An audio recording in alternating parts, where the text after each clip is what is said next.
Stand up straight with your shoulders back. It's a meditation, among other things, on the habits of lobsters. Lobsters govern their postural flexion with serotonin. And I thought, God, that's so interesting. It's so flexion is to stand up straight. Eh? I thought, wow, that's so interesting because, depressed people crouch over. I wonder if there's any link between those two things. And then I went and read a whole pile of papers on lobster and lobster neurochemistry. Lobster neurochemistry is actually quite well understood because they have a fairly simple nervous system. And so if you want to understand a complex nervous system, it's a good idea to understand a simple one first and then sort of elaborate upwards. And it turns out that serotonin, it governs status, emotional regulation, and posture in lobsters, just like it does in human beings. And so that just blew me away. And so is the fact that if a lobster is defeated in a dominance battle, you can give it essentially antidepressants and it will fight again. And that just blew me away. It's so remarkable because one of the things it tells you is that, imagine that you could be top dog or bottom dog. Imagine there's 10 strata in the lobster hierarchy. So you could be number 1, right, top lobster, number 10, bottom lobster. If you're bottom lobster, you have low serotonin levels and high octopamine levels. That's a neurochemical that human beings don't produce.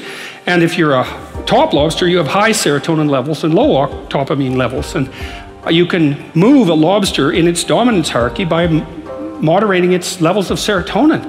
And I thought that's so interesting because what it means is that the counter that keeps track of our status, and we have a counter in a sense in our minds that keeps track of our status, is 1/3 of a billion years old.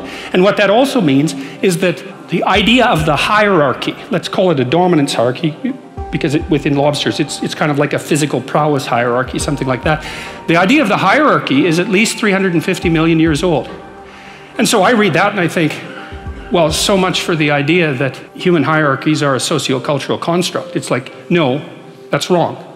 It's not just a little bit wrong, it's unbelievably wrong. It's mind-bogglingly wrong. Hierarchies have been around for 1/3 of a billion years, and we have a neurochemical system that modulates our understanding of those hierarchies. And then also, and this is the interesting thing too, and this is why people's reputations are so important to them, there's lots of reasons, but this is one of them, is that where this counter that you share with lobsters rates you in terms of your hierarchical position determines the ratio of negative emotion to positive emotion that you feel.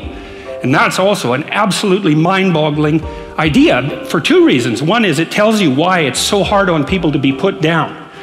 Because it doesn't just upset them in the moment, it changes the way their entire system responds to the world so that they now experience more positive emotion and less negative emotion.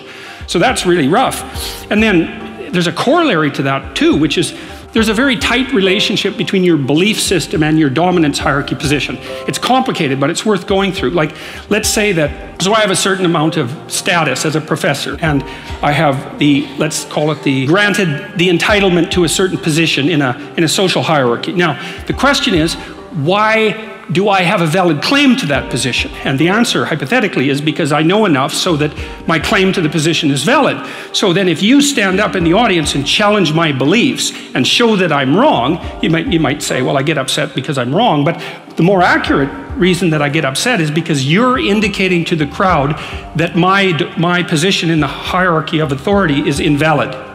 And by doing that, you lower me in the hierarchy and you mess around with the neurochemical systems that are regulating my emotions. You want to present yourself to the world in a manner that doesn't disgrace you in some sense. That might be a good way to think about it. And you don't want to disgrace yourself because the consequence of disgrace is emotional dysregulation. More pain, less positive emotion. And so the best way to present yourself is to stand up forthrightly and to stretch out, and to occupy some space. And you make yourself sort of vulnerable by doing that because you open up the front of your body, right? But it's a sign of confidence. And that way people are most likely to give you the benefit of the doubt. And that's a good way to start regulating your mood. But not only does it directly regulate your mood to stand up, because it's so tightly associated, like postural flexion is associated with serotonin and emotional regulation, but also because if you straighten up and you present yourself in that manner, then other people are more likely to take you seriously. And that means they'll start treating you as if you're a number 1 lobster instead of a number 10 lobster. And that's another way that you can at least give yourself the bloody benefit of the doubt, right? And confront the world in a courageous manner. And that's a really good way of also of figuring out how to establish yourself in multiple competence hierarchies, because one of the general rules of thumb about how to be successful is to confront things that frighten you forthrightly and with courage. And that's kind of a universal strategy for success.